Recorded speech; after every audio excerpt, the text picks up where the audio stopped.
Today's discussions focuses on industrial insights, where we explore new developments in sustainable development, infrastructure development, with a specific focus on sustainable urban drainage systems.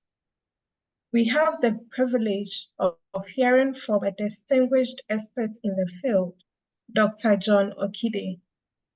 Dr. John Okedi brings over 15 years of experience in academia and industry with a wealth of knowledge in hydrology, urban water system, and environmental monitoring.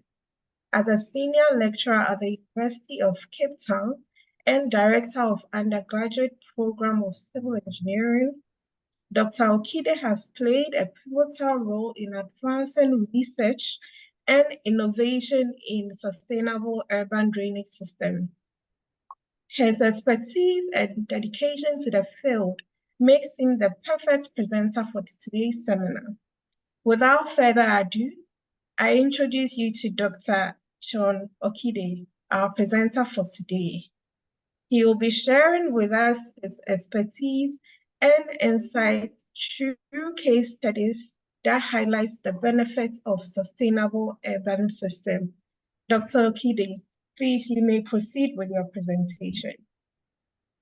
Thank you very much for the kind introduction, and I will try to share my slides here. Okay. I'll stop sharing now. Okay, so can you see my slides? Not yet. No, please, not yet. Not yet. Let's see. Okay.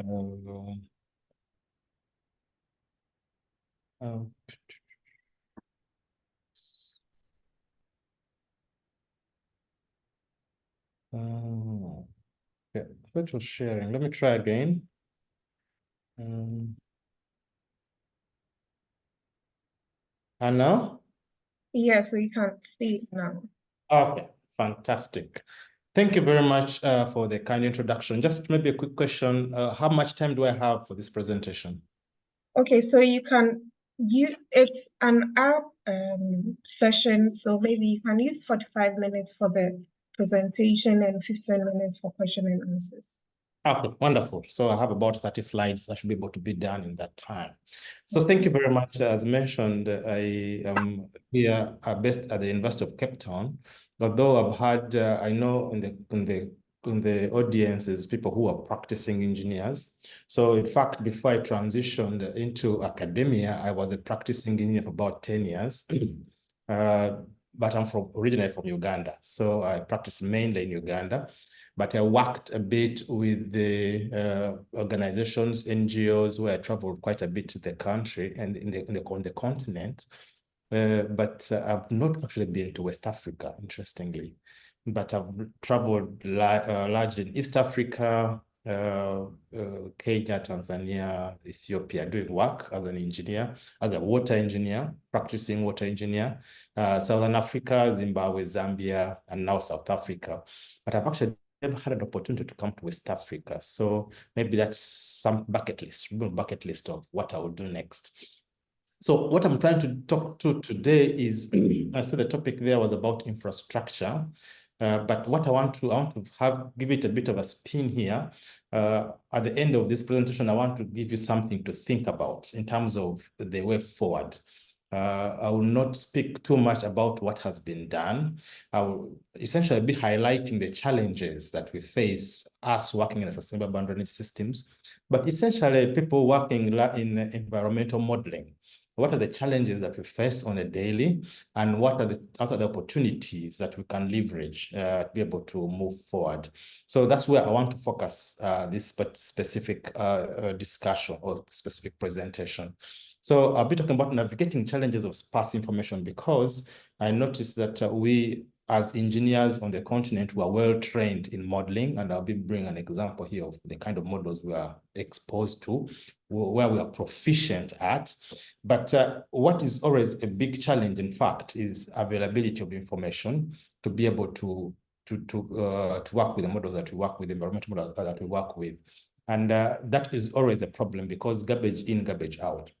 And in fact, it speaks to the fact that we have relegated data collection to another space or another field, which is like climate scientists, which is likely data scientists who always collect this information for us and make it available to us to be able to work with it.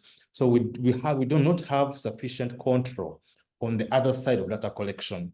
And as engineers working in environmental modeling, we need to begin to take charge of those spaces as well to have a holistic management of our modeling process. So I want to speak to that and to begin to show you or to interest you in how to begin to pick interest in that aspect of data collection and take control of it. Because it's not enough for us to be good modelers, proficient modelers, when we're using bad data, when we're using data that's not correct. So I'll be highlighting the challenges of using data that's not correct here, and essentially encourage you or interest you to be interested in data collection as well. And I'll be highlighting how we can do that as civil engineers and still be able to do our role or our work as civil engineers, as environmental modelers, but be able to contribute as well in the spaces where data collection is required, because it's very critical. The data that we collect or we use in whatever we do in design, in modeling, the data that was used, very, very important. And if we do not have strong control on that side, then we always having to produce information or results that are questionable, are definitely questionable. So I'll be discussing that and be able to transition you into that space. So as I mentioned here, you can see environmental modeling. And this is like this. I don't know if you can sorry. Okay, so environmental modeling, we are very proficient at that. And here I give an example of a mic powered by DHI. And you can, just 1 minute.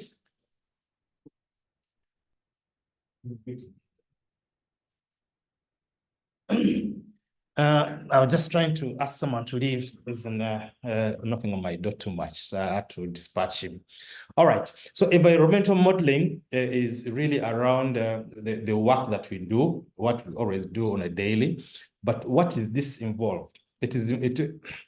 It involves data that we use. And what data are we talking about here? Now you can see here we're talking about precipitation, which I would say I would recommend the people who collect rainfall data. That is always good. There are always some challenges related to rainfall data, but overall, I would say for the places I've worked, of course, there's still ungauged catchments, and that's always posing a challenge. But overall, I would say rainfall data has been good. But then that's not enough that we need for environmental modeling. We need to do, we need input as your rainfall and snow melt, if you're in an area that has snow. But you need to define things like canopy interception, the initial abstraction.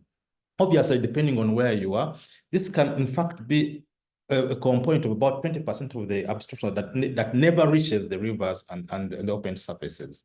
How do you then estimate this? How do you determine this? How do you estimate this information? That's quite critical. So depending on the vegetation or the land use, this will give you an idea of what you're able to abstract. And then, of course, what you need also to monitor is the flows. What is the surface flow? How do they look like? That is really one of the biggest challenges that we have as environmental modelers.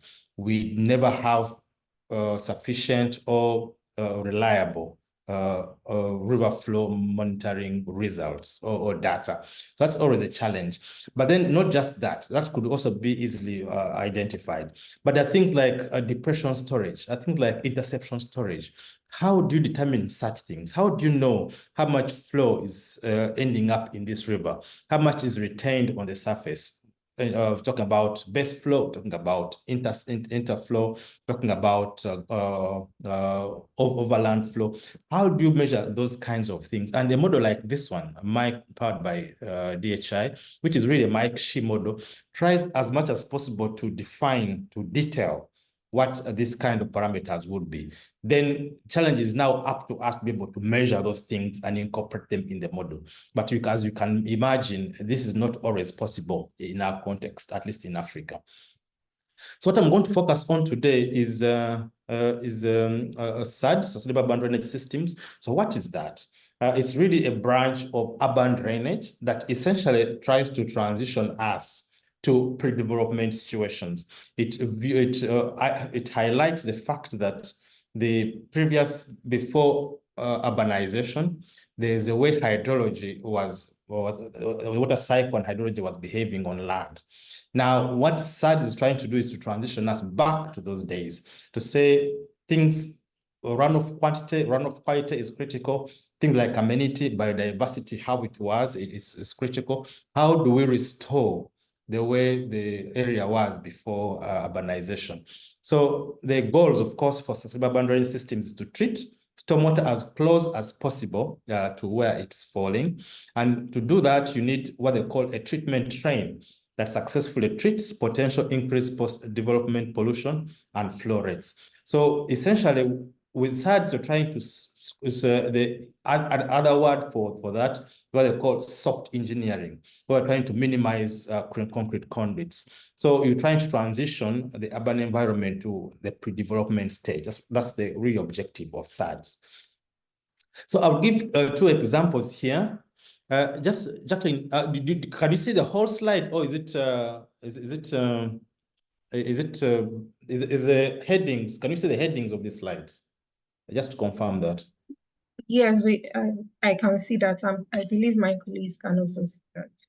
Okay, because I think there's something covering the headings of my slides. But if you can see them, that's fine, because for me, I know what I'm talking about. Yeah, so it's fine if you can see the entire slide the way I've presented it. So I'll just give two case studies, and I will highlight the challenges that were associated with these two case studies, and then I'll transition us to ideas of how to move forward. And the first study I want to discuss here is flood mitigation, which is really a study or a role for us as environmental modelers or as civil engineers working in this space. And this particular, it is the case study that we're trying to see this particular area is flood prone. Are we able to implement SADs to minimize or to mitigate floods in those areas? So the catchment area is here in Cape Town. For those who've not been to South Africa is to the south of Africa, just as the name indicates. And the city of Cape Town is it's called the toe of South Africa, is to the southwestern part of South Africa. So there's a city there. It's the second largest city in South Africa. And the catchment I'm talking about is Kailisha catchment within South Africa, within Cape Town. It's about 2.8 square kilometers, right slam bang in the center or south center of the city of Cape Town. The rainfall regime in that area is about 500 millimeters per annum as MAP. So it's relatively, not necessarily wet, but not also very dry catchment. The land use in that area has both formal and informal. And so what that means is that there are areas that are well planned, well organized, but there are also areas that are not so well organized, like we'd call shanty towns or informal areas where the poor people live. So there's always a challenge on how to model or to be able to manage urban drainage in these areas that have both. Formal is easy. You can run pipes, slam bang straight through the roads. But to the left, it's always difficult because there's no defined water course. So it's always tricky to manage urban drainage in those areas. So in terms of setting up the model, that's quite routine, how you do that. You need things like a soil map. You need things like a land use map. So these ones are always standard things that you normally collect. You need things like a digital elevation map. So that's important to set up the model. So this kind of information, at least for South Africa, was available.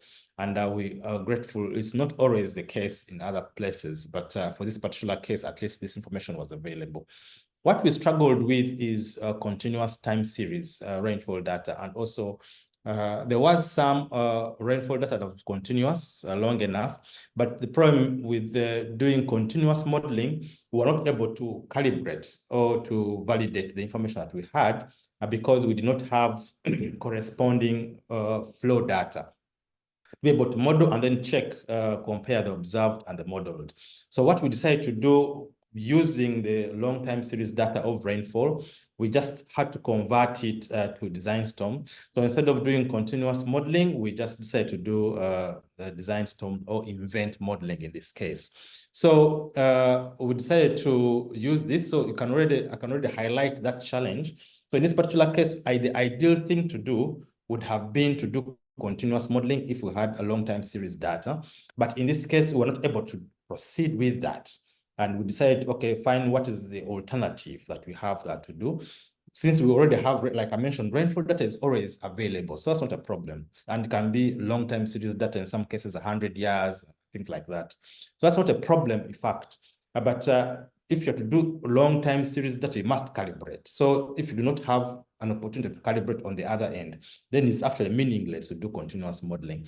So what we decided to do is, okay, fine, since we do not have that information, let's just do event modeling and do something and be able to proceed and see what the results look like. As you can see, we used the design storms of 5-year return period, 10-year return period, and 20-year return period. And we identified several types of SATs. As you can imagine, or for information, there's several types of SATs. But in this particular study, we only looked at 2 types of SATs. I looked at rain gardens, looked at permeable paving. And then we said, okay, how do you then allocate these kinds of SAT in this catchment that we have? Obviously, before you do any LID allocation, so LID is the American term for sustainable urban drainage systems. Same thing, but called different names in different places. Other places in China, you'll hear things like sponge city, or in Australia or New Zealand, you'll hear things like water sensitive design. So it's the same concept. Concept is the same, but different names. In fact, you hear other words like green infrastructure as well. So the various names in various places. But before you implement this, the hydrology and hydraulics must work. There must be space to actually implement these things. That's very important. And as you can see, one of the requirements for the suitable location of these sustainable urban drainage systems is soil type, slopes. Slopes is very critical. Land use must have space to actually implement this. And then size. What kind of sizes are you talking about here? Of course, the bigger the sizes, the more benefit you can obtain from this kind of modeling. So in this particular study, we said, okay, we are going to first test one scenario being only if identified areas and we're able to put rain gardens, what would the performance look like? Then we take those rain gardens out, we implement permeable paving, what would the results look like? Then if we use this in combination, rain gardens and permeable paving, what would the results look like? And then we look at the results and discuss them. So this particular catchment, we had 112 conduits, and we restricted the conduits. We didn't want to bother with the smaller conduits, 150 or 200 or 300. We said, okay, we're going to limit the conduits for this particular exercise to between 450 and 1.5 meters. And doing that, although we had 122 nodes, we decided to work with 58 significant nodes. And in that case, we also had a detention pond right at the bottom where the stormwater exits the catchment. So since we're only working with 86, 85, 58 nodes, we're able to subdelineate or generate 58 sub-catchments. The smallest being 0.27 hectares and the largest being 21 hectares. And that's the distribution of the sub-catchments that we're able to generate in that specific area. So as you can see, we then begin identifying areas where we could implement SATs. Now, to be able to implement SATs, you must have space that makes sense. For example, if you want to implement permeable paving, must have parking lots, must have roads, places that are already permeable. So if the areas are already permeable, you can make them impermeable, or you can make, areas that are already impermeable, you need to convert them to permeable using particular types of paving. And we're able to say, okay, we have these kinds of parking lots, we have these kinds of roads, and those we were able to convert them to permeable paving by replacing them with specific types of blocks, and then to test and see what happens. And then for rain gardens, it was very difficult because the area was highly urbanized. And in some cases, there was really no space to actually implement rain gardens, because rain gardens would require a space where you can implement green space, a green space to be able to test if these rain gardens can actually work in that area. So because this area, because it was highly urbanized, it had a large percentage of the section that is informal, where there's a struggle for space, a struggle for land. Be able to implement green infrastructure is always very difficult in those spaces. In fact, I would say retrofitting sites at all is a very big problem, because there's always struggle for land in an urban area. So retrofitting sites compared to making land available to build houses for people to accommodate is always a big challenge or a big struggle. So it's not an easy ask, but you can already see the benefits if you implement them. So the many benefits must outweigh the challenges. So as you can see here, the network was pruned to be able to restrict the pipe sizes from 450 to 1.5 meters. And when you run this scenario without putting any sustainable bound drainage systems, you can see the result here in terms of the peak flows. With the one for 5-year return period, it peaks at about 3.3 meters cubed per second. And the 10-year one peaks about 4, and the other one, 20-year, at about 5. So that's what you actually see when you run this scenario without any sustainable bound drainage systems. Because remember, we're doing flood mitigation. We want to see the benefit of SADs, but then before you implement SADs, what would it be? How would it look like without SADs? So it's the best scenario. And if you look at the volumes entering the reservoir at the bottom there, you see there's for the 5-year about 1,000 cubic meters of water, which lasted about 41 minutes. That's the flooding condition that you would expect. For the 10-year return period, about 2,400 meters cubed, lasting for about an hour. That's the flooding condition you'd expect at the bottom there. And then if you have a 20-year return period, it would generate amount of water, stormwater, of about 3,500 cubic meters, lasting for about 1.5 hours. So that's the flooding situation that you'd be observing at the bottom without implementation of SADs at all. And that is flood losses and pressurized conduits. So you'd see significant pressurized conduits for the 20-year return period compared to the earlier ones. So that's really the results without implementation of SADs. Now, let's look at the impact of SADs now. And here I present just only the 20-year return period. And for various cases, for the cases where, for the best case, which is the baseline here, which is a red, and then when you compare it with other cases where you're only implementing rain gardens, or only implementing permeable paving, or only implementing combined rain garden and permeable paving, what would the results look like? So in terms of the 20-year return period, you see rain gardens are able to mitigate, able to improve from the baseline of about 1.5%. And you see this is a very small number, and it's mainly because we're not able to identify or to implement sufficient area of rain garden. The area was highly urbanized, and we're not able to implement we're not able to implement rain gardens in many places. For permeable paving, there was a larger improvement, and really comes down to the spaces that were made available to us, or that were available for us to check or to implement permeable paving. And if you do this in combination, as you see, it's not a direct addition. There's always a number that falls short. So if you implement rain garden and permeable paving at the same time, you have about 6.2% improvement of the baseline. So that's the result that we're getting with the implementation of SADs. And this is related to the flooding situation. As you can see, rain gardens improved the flooding situation by only 7%. And this brings us to the fact that rain gardens are not necessarily meant for flood mitigation. That's really the point we're trying to make here. So it could probably provide other benefits of SADs, like water quality improvement, like amenity, like biodiversity, but it's not normally a good SADs to implement for flood mitigation. But permeable paving, because it has a storage component, was able to improve by 23% for the flooding conditions, because it has a significant storage. So permeable paving will not give you anything else. It will not give you, say, amenity biodiversity. It can give some water quality improvement, but not necessarily the other two in terms of biodiversity and amenity. If you run this in combination, you see about 30% improvement from the baseline. That's quite a significant improvement, I would say. So total reduction of total runoff using rain gardens, you see about the runoff volume. You see about 4% a percentage. Permeable paving about 14%, and if you use them in combination, about 19%. And so that's really the volume that you see at the bottom there.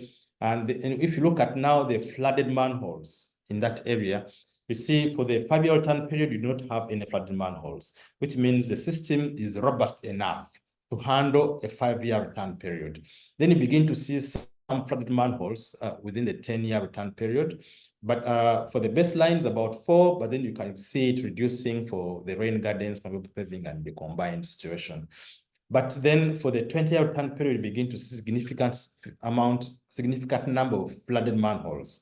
And there's a number of flooded manholes. And you see for the baseline and rain gardens, it essentially is the same, meaning that the rain gardens are not providing any benefit with respect to flood control because the manholes are all still flooded. You see at least one manhole less that's not flooded, which means the SADs or sustainable boundary systems are not really set up to manage a 20-year return period flood because they are really focused on other things, not just flood control. They will provide other benefits. And these are some of the discussions you always hear. Say you're implementing SADs, how will it benefit us in terms of flood control? So it will provide some benefit in terms of flood control, but not so much as it will provide other benefits like water quality improvement and amenity and biodiversity, those kinds of things. So if you're to package SADs, don't package it as a solution for flood control, package it as a holistic solution for general water resources management, but providing other benefits like water quality, amenity, and biodiversity. So pressurized conduits, and you see this is not ideal for a gravity flow system like urban drainage to be pressurized.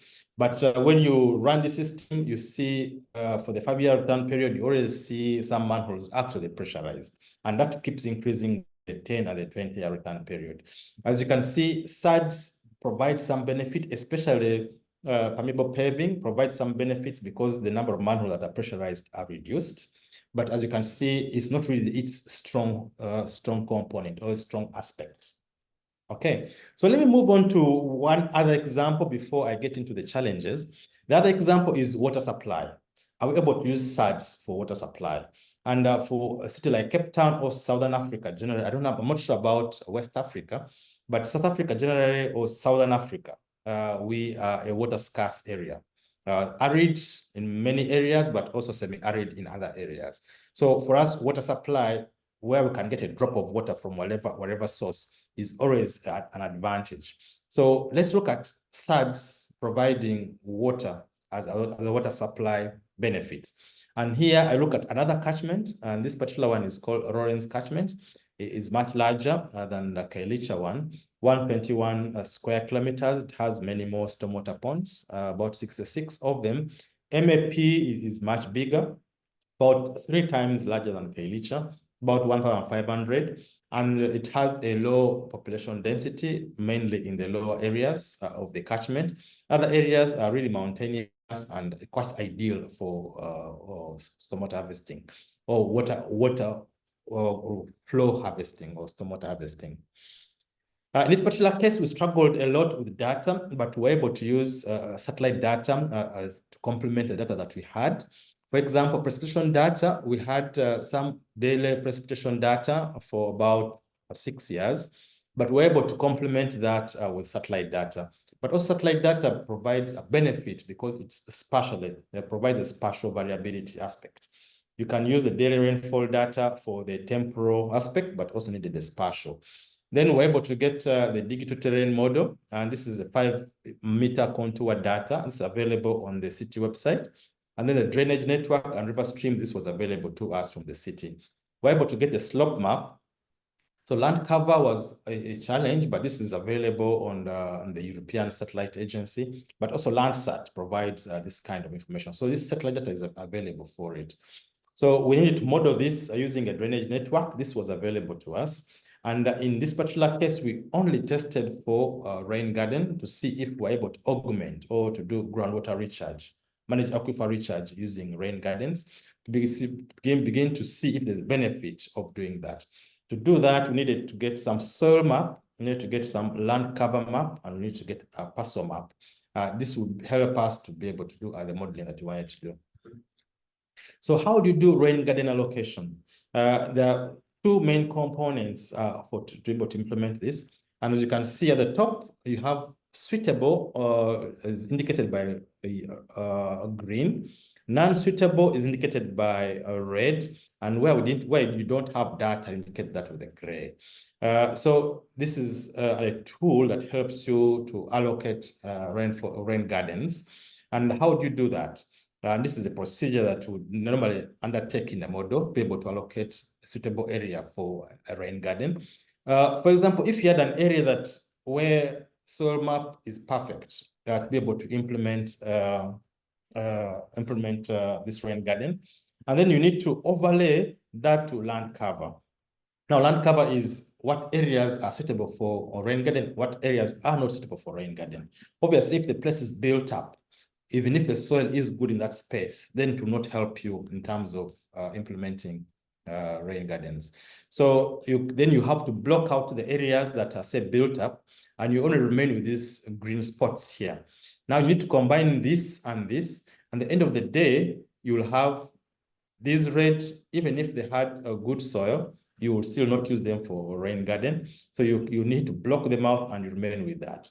So you need the parcel map, and the parcel map will also provide additional information that you are able to use for modeling a rain garden. And if you have data or information in just these areas, you combine that with the output from the soil map and land cover map. So even if you had data, for example, for here, which is suitable in terms of land cover and soil map, but if you don't have information for rain garden implementation, that will have to come out as well. But you have data here for parcel map, and that also has to come out. So even if you had a good area that has soil map, if it does not tally or does not overlay an area that has proper land cover or suitable parcel map, then you're not able to implement these kinds of things. So that's how you then begin to reduce the area that could have from offsite, you could see probably it's sufficient, but then you reduce the space that actually can implement rain gardens. And how do you model this? Ordinarily, whatever, if rainfall falls on pervious and impervious, all that drains down. So this is before LID or before SADS. But when you have identified area to put LIDs, like a rain garden, then the pervious can flow off because some of it will be infiltrating, so that's fine. But whatever falls on impervious areas has to be split into two. Some of it can flow away, especially if you cannot handle it in the LID, and then some of it has to go to the LID. So LID providing additional infiltration capacity within the area that you're trying to model. And we also had a demand estimation, and this was available from South African weather census, South African census data. And this provided information around, say, what are you going to use this water for? If you're going to use it for toilet flushing, you're going to use it for consumption, you need the average household numbers, themselves. And if you, to estimate for toilet flushing, you need number of flushes times the average consumption per flush. What is the capacity of the cistern, and what is the household size? How many people do you have in that household? And then the number of houses in that space as well. So this is information you then use, that we use to generate the toilet demand, for example. And also the other, because it's stormwater harvesting, what are we using it for? That's very critical. You need to decide that at the onset. You say, okay, we're going to use, because of the water quality or the type of water that we're dealing with, you say, I will use that for, say, toilet flushing. then maybe outdoor irrigation, and maybe you can limit it to that for now until you have sufficient confidence in what you use this water, the storm water for. You can then take it portable. For now, we say, okay, this is what we're able to use it for. Until we have the technology or the capacity to treat it to potable water purposes, then we can transition into that spectrum. But for now, let's limit it to what is, so it's really managing your risk. And then for the particular catchments, we were able to allocate 15 rain gardens using the method that I just described. And for example, if you look at subcatchment 6 and subcatchment 25, and I'll just bring this out for discussion purposes, I didn't bring all the results here. For subcatchment 6, we had a potential to infiltrate a 28% increase. That was the increase that we were able to see. We're able to reduce 80% of the runoff. Even the peak was able to be reduced by 83%. That's what we see from these results. If you compare that to another subcatchment 25, there the numbers were a lot lower. I could see about 3.7% infiltration increase, but then the runoff also reduced by 44% and about 47% reduction peak, which means catchment 6 was performed very well. Largely because we were able to identify more sites there, where we could do a lot of infiltration and holding the water as long as possible. That was possible in this particular catchment number 6.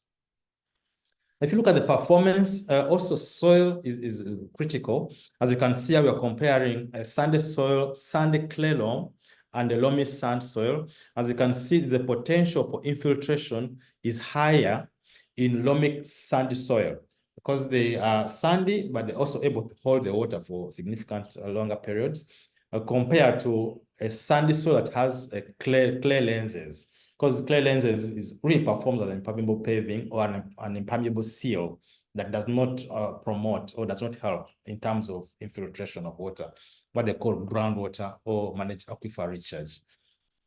So now I've identified the challenges that we had, which was really largely around data collection. And because we had, and why we are looking for optional data collections, because we did not have a good handle of data collection. And now, us as engineers, I'm now giving you a welcome. I'm welcoming you to begin to think about how do we then become involved or get involved in data collection ourselves, be able to improve that other side that has not been performing as well as we had thought.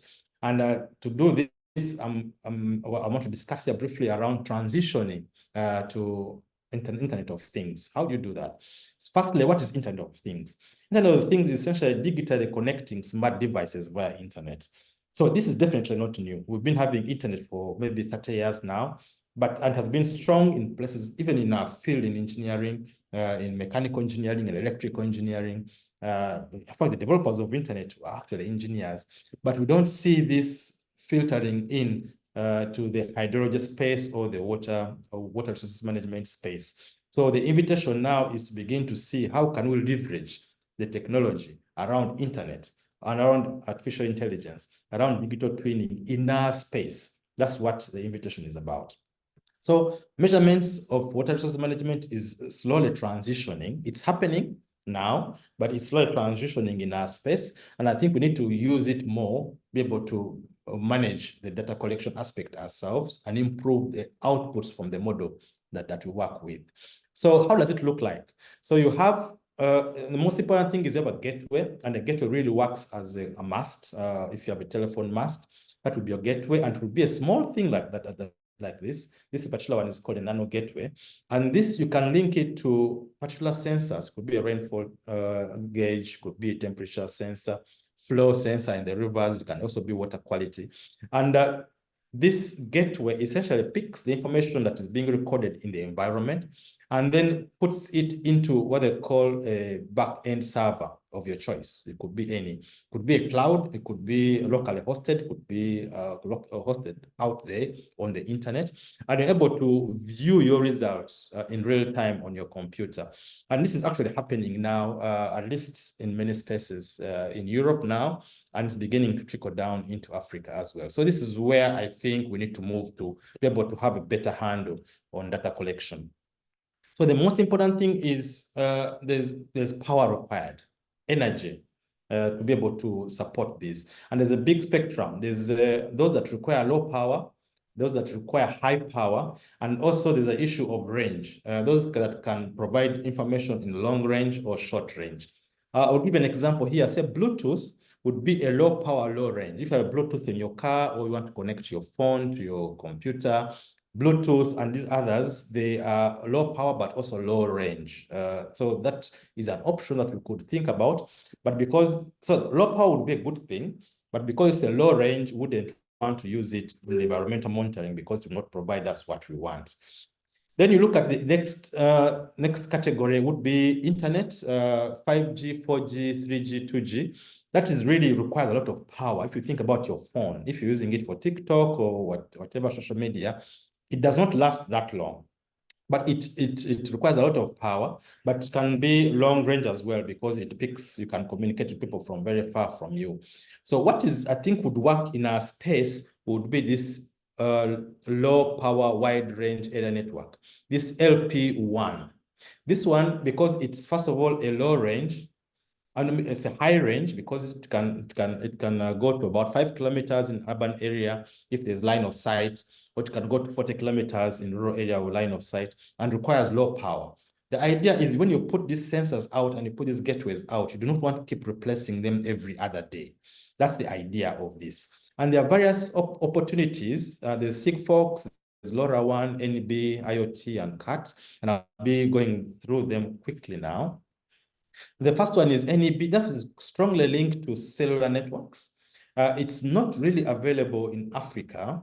In West Africa, there is nothing happening there, but at least in South Africa, our phones here in South Africa, our GSM phones can quite easily be linked to NB IoT or LTE M1. So we can, in fact, do IoT modeling or communication using this NB in South Africa. So that's a possibility. What is possible now in many places in Africa and beginning to roll out now is what they call Sigfox. It's not free. Unfortunately, it's not free, but it's a platform that can be used for IoT monitoring. You can put your sensors out there and you're able to collect this information and then improve your modeling by having high quality data. So it's an opportunity that's available, and I can see in Ghana, it's there already, but there's a complete rollout now, but it's not free. It's a French proprietary, and then you have to pay subscription, and then you have to be able to support it that way. What I suggest would be the best way forward for us, what they call the Internet of Things using LoRaWAN. And this particular one is generally free. The only thing you need to do is to upskill yourself in terms of modeling, in terms of programming, using, say, Python or C++. And you're able to install these sensors yourself and do environmental modeling yourself, and environmental data collection yourself, and then improve your modeling yourself. So this particular one, as you can see in 2020, it was not covering most of Africa. But when I picked this information last year, you can see there's a huge rollout, in fact, in West Africa as well. So there's many people now beginning to use this kind of technology. And I have a few projects on this now in South Africa because I want to leverage environmental monitoring myself, but I can then improve the results that I actually produce when I work. And here I give an example. We've been working with various sensors in South Africa. I don't get into the specific project themselves because I'm running out of time. But we have now a script to be able to do water level monitoring, be able to do temperature monitoring both for air and water, soil monitoring to determine the infiltration capacity or soil moisture in that space. And we are using this using Internet of Things and ThingSpeak, essentially because it's free. And we are able, but we have to upskill ourselves in terms of programming. The benefit of this is you can flood the catchment with very many sensors and able to collect information at very high resolutions. And this will then definitely improve the modeling output that you actually get from your models. Then we've also been applying this. One of my students who applied this to monitor gray water, because if you are to reuse gray water changes almost instantly. So what we do is we have a setup here to measure temperature, to measure pH, TDS, stability, water levels, and to be able to understand how these things are varying and to take a decision almost in real time. What can you use this gray water for? Then I'm also interested in monitoring land surface temperature, urban heat. How do sustainable urban drainage systems mitigate heat in the urban area? So, you know, there's this concept of urban heating, urban warming because of paved areas. We are able to now monitor for areas that have green spaces and how they are able to cool the environment within where they are. And this is one of the projects that I'm working with here in South Africa. Then I'm also interested in groundwater monitoring. Are we able to improve the groundwater measurements?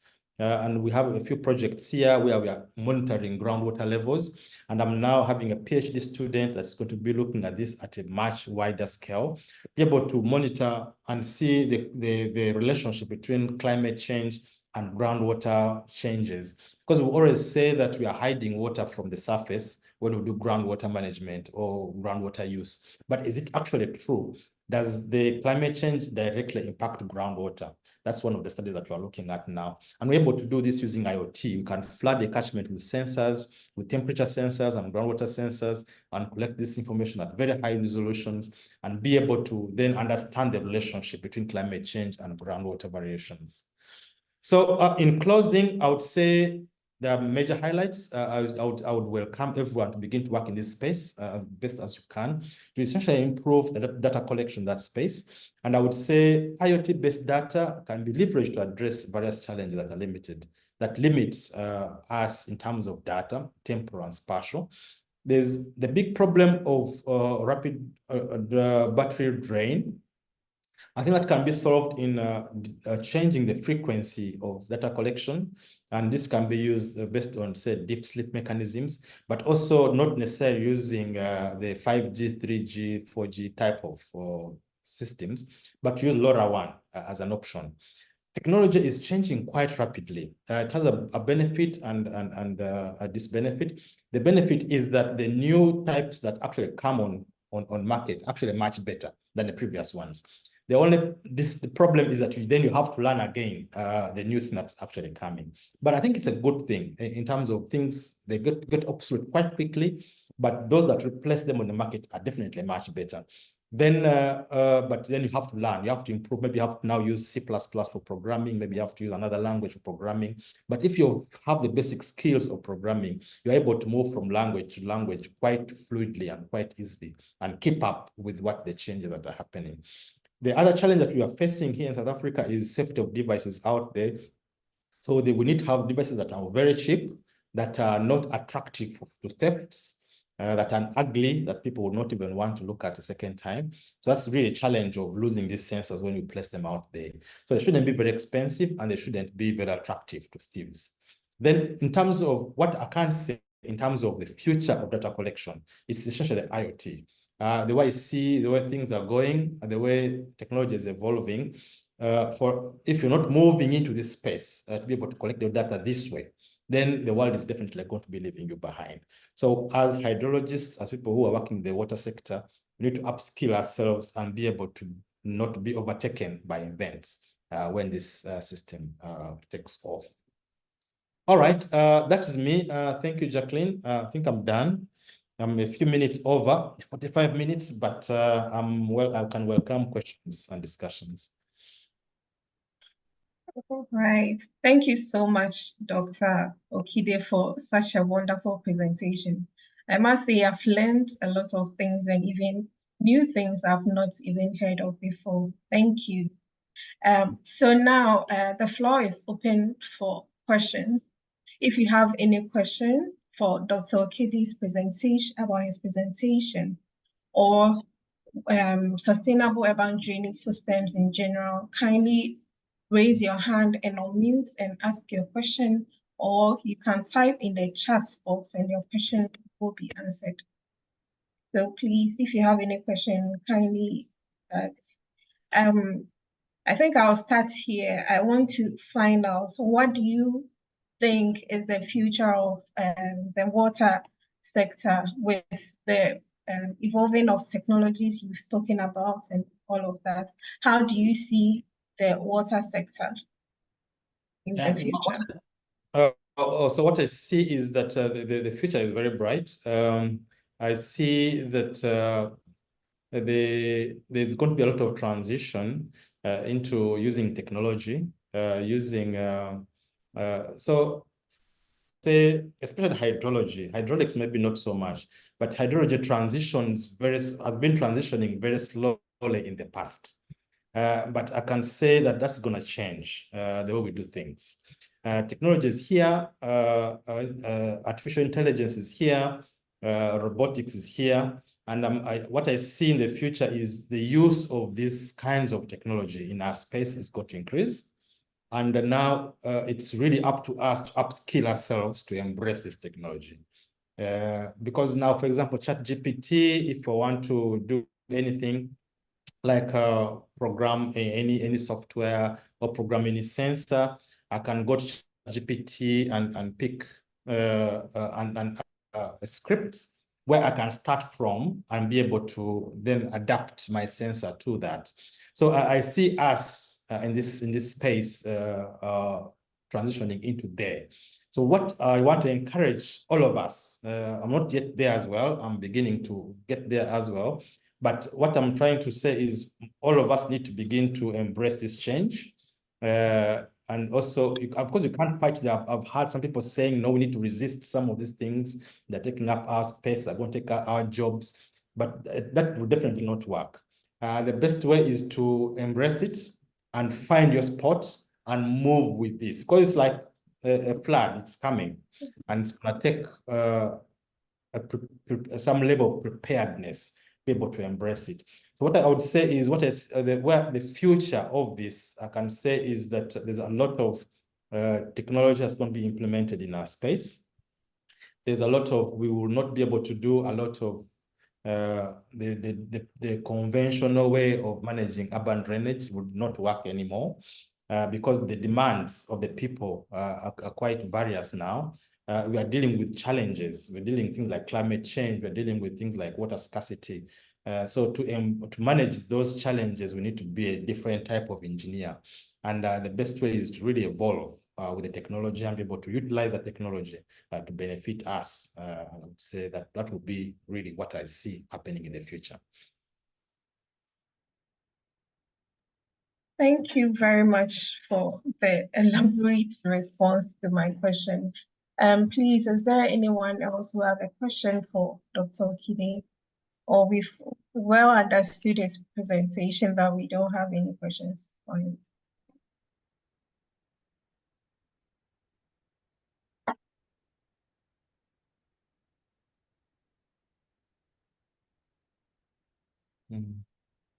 As they begin ask questions, just monitor the chats. Maybe some questions are coming. All right, I think there's something coming. I see a question there. Okay, thank you very much for the insight. All right, so you can just bring those questions in, but just to mention that there are various platforms where you can upskill yourself. Some of them are in fact free, like Coursera, like Udacity, the various, if you go to LinkedIn, there's always like Michigan University, there are always platforms like that where you can begin to upskill yourself. And some of them are free, some of them you need to pay, but I think the most difficult thing that we struggle with is time. Be able to put aside time to upskill yourself. But I would want to encourage you that that time that you put aside, actually upskill yourself, you'll realize the benefits later when we begin to work within this space and you're working there comfortably. You will not struggle to be able to manage in this space. So obviously we'll run some courses here at the University of Cape Town at postgraduate level for those kinds of things of IoT and remote sensing and things. But I mean, you do not necessarily have to come to Cape Town as well. Because if you come, we'll charge you school fees and all those things. But I would say look out. They are always advertising these kinds of things online, on LinkedIn and things like that. And then you can upskill yourself. And of course, I mean, if you want to do collaborations, if you have a project that needs collaboration, of course, we can work together. What I've noticed is, for example, us in South Africa have been working a lot with Australians, with Europeans, with Americans. We've not actually worked much with colleagues on the African continent, which is sad. So that is going to change. That's why I was at that conference where I met Jacqueline in Rwanda. What I was trying to do there is to begin to grow networks on the African continent, because I saw people there. Remember, Jacqueline, we were people from Tanzania, even from Rwanda, who were speaking the same language as us. So there's an opportunity for some people. There are people actually working on these things, but I think everyone is working in silos, or we are working in collaboration with Europeans, but not working with ourselves. So I think that needs to change if we can have some kind of community of practice, because some of us, of course, have the knowledge, and that knowledge will mostly acquired from the Europeans because of the research collaboration we've had. But I think the others like us as well, like I mentioned, the one in Tanzania and the one in Rwanda, who are also working with Europeans. So that's a different collaboration, which is north-south. But I think we need to begin to develop south-south collaborations. And of course, if there's someone doing these things in Ghana, I think it would be interesting to see Africans working together towards a shared, because the context is more or less the same if you're working in the African continent.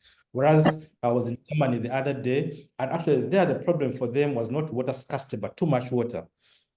Because the demands that they're abstracting from the ground are reducing, because people are using much less water in their places. So because the abstraction of water for them was a flood management process, because they would abstract from the ground, and when it rains, the rain, in fact, fills up the water in the ground. But now, because they're abstracting less, because of the reduced demands, and now when it rains, it floods. So for them, they're dealing with the challenges of a lot, not of less. Whereas here in Africa, for us, we're dealing with the challenges of less, not more. So the contexts are generally similar, I think, on the African continent. And I think if we work together, we will definitely provide solutions that are relevant for us, or that are useful for us as we go forward. Right. I don't see any questions coming up, but yeah, there's a question here. What do you think will be the side effects which must be addressed even with the use of these technologies in the future? That's, I think, a very good question, Dixon. So side effects, what I would say very quickly here now is that what I've observed in terms of using technology. Our systems sometimes use batteries, and some of these batteries, maybe they have lithium. But it's really a research thing that we need to address. If you're beginning to monitor, say, in a reservoir, and you have these batteries leaking, lithium batteries leaking in our reservoirs, or even leaking in the stream, and then you have fish there and things like that. That's one of the challenges that I see is a problem.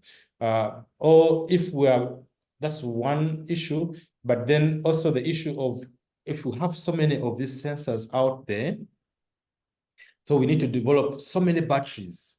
So the industry that actually produces batteries, or the industry that produces sensors, where are they getting their raw materials? How are they getting their raw materials? Is that supply chain regulated? Would there be no exploitation? So that is some of the challenges that I can see happening, because if everyone rolls out and we're all monitoring this way, we'll need more batteries, we'll need more sensors. There's a lot of, and these things are become obsolete almost instantly. Think about a phone. Phones keep becoming obsolete instantly, and we need new brands. Now, if you have that for sensors, how do we dispose of these kinds of things? So that's some of the challenges, and I think there's a lot of research around that area to see if that is a challenge. How do you make these sensors that we develop reusable? Are we able to monitor without batteries, maybe using solar or alternative energy sources? So that's always a case, what they call teething problems.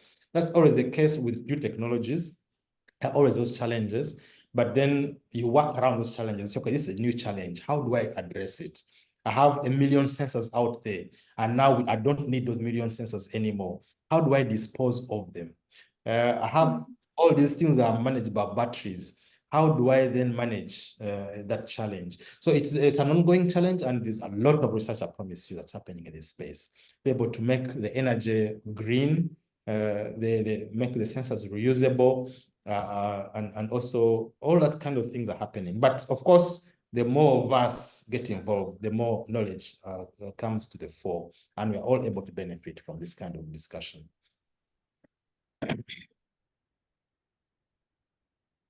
Dixon, well, answers your question. Well, I think this is where time will, I think that will be all for now. This is where time will permit us to do. Thank you so much, Dr. Okedi, for sharing your expertise and insights with us this morning. It has been really insightful and exposing us to how technology would help us with the kind of work we do in the urban sector as well. I also like to take this opportunity to thank all the people who participated this morning. Thank you for engaging, and your questions and engagement has even more enlightened the knowledge here. As we conclude today's session, I would like to encourage us to continue to explore technologies in building a sustainable urban infrastructure systems. Thank you once again, and I look forward to seeing you all next week on our Consumer Knowledge and Experience Seminar coming Monday. Thank you, and have a wonderful week. All right, cheers, thanks.